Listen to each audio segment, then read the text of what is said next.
आज के नोवेल का शीर्षक है एनिमल फार्म, जिसके लेखक हैं जॉर्ज ऑरवेल, जिनका जन्म बिहार के मोतिहारी में हुआ था। कहानी की शुरुआत मिस्टर जोन्स नामक एक व्यक्ति से होती है। उसके पास एक फार्म था जिसका नाम मेनर फार्म था, जहां बहुत सारे पशु पक्षी रहा करते थे, जैसे सुअर, मुर्गा, गाय, कुत्ता, घोड़ा इत्यादि। इन सभी जानवरों में सबसे अधिक बुजुर्ग और समझदार एक मेजर नाम का सुअर था। उसका सभी पशु पक्षी सम्मान किया करते थे। एक दिन वह सुअर सभी जानवरों को इकट्ठा करता है और कहता है कि उसने एक सपना देखा जिसमें सभी जानवर मिलजुल कर एक साथ रह रहे थे और वे आदमियों के अत्याचारों से भी आजाद थे। वह वहां उपस्थित सभी जानवरों को इंसानों के अत्याचार के प्रति विद्रोह के लिए जागरूक करता है। वास्तव में मेजर 12 साल का एक भारी भरकम सुअर है जिसने 400 बच्चों को जन्म दिया, लेकिन जोन्स ने सारे बच्चों को मांस के लिए शहर के कत्ल खाने में बेचकर बहुत सारा धन कमाया। फार्म में रहने वाले बाकी जानवरों के साथ भी ऐसा ही बर्ताव किया जाता है, चाहे वो घोड़े के बच्चे हो, बकरी के या फिर भेड़ों के। गायों के दूध के साथ साथ उनके बछड़े को भी बेच दिया जाता है। मुर्गियों के अंडे चूजे निकलने से पहले बेच दिए जाते हैं।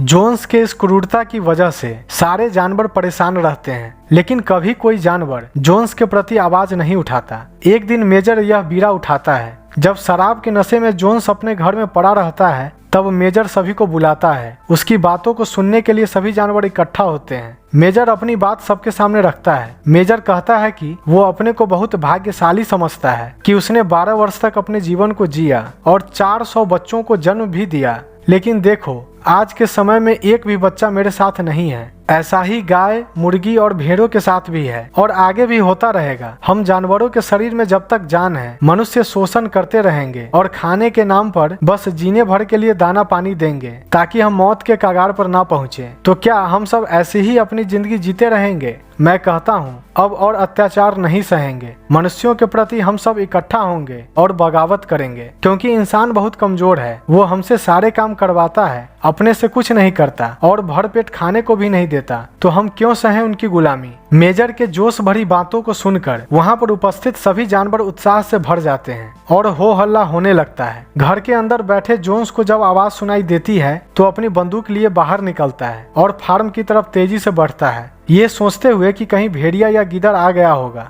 मेजर और बाकी के जानवर जल्दी जल्दी सभा भंग कर अपने अपने स्थान पर शांति से लेट जाते हैं और जब तक जोन्स पहुंचता है तब तक सब कुछ शांत हो चुका होता है। एक रात मेजर की मृत्यु हो जाती है और उसे दफना दिया जाता है। फार्म के जानवर मेजर के मरने की शोक मनाते हैं, लेकिन उनके मन में मेजर द्वारा कही गई बातें सोचने विचारने पर मजबूर कर देती है। मेजर के मरने के बाद जानवरों को शिक्षित करने का जिम्मा सबसे समझदार जानवर, 2 जवान सुअर, स्नोबॉल और नेपोलियन को दिया जाता है। एक दिन जोन्स की गैर मौजूदगी में जानवर भूख से तड़प रहे होते हैं। जो आदमी सुबह के समय गाय का दूध निकालने आया था, उसने भी जानवरों को कुछ दाना पानी नहीं दिया और चुपचाप दूध लेकर चला गया। जून की भयंकर गर्मी और ऊपर से भूख की तड़प जानवरों को बर्दाश्त नहीं हुई। गायों ने पास के दाना वाले कोठरी में अपने सिंह की मदद से धावा बोल दिया। जोन्स जब अपने आदमियों के साथ लौटा तब उसके होश उड़ गए। जोन्स कमरे से बंदूक लिए जानवरों पर हमला करने ही वाला था कि सारे जानवरों ने मिलकर उसे और उसके आदमियों को छठी का दूध याद दिला दिया और नतीजा ये हुआ कि जोन्स को अपने आदमियों के साथ घर बार छोड़कर अपनी जान बचाने के लिए भागना पड़ा।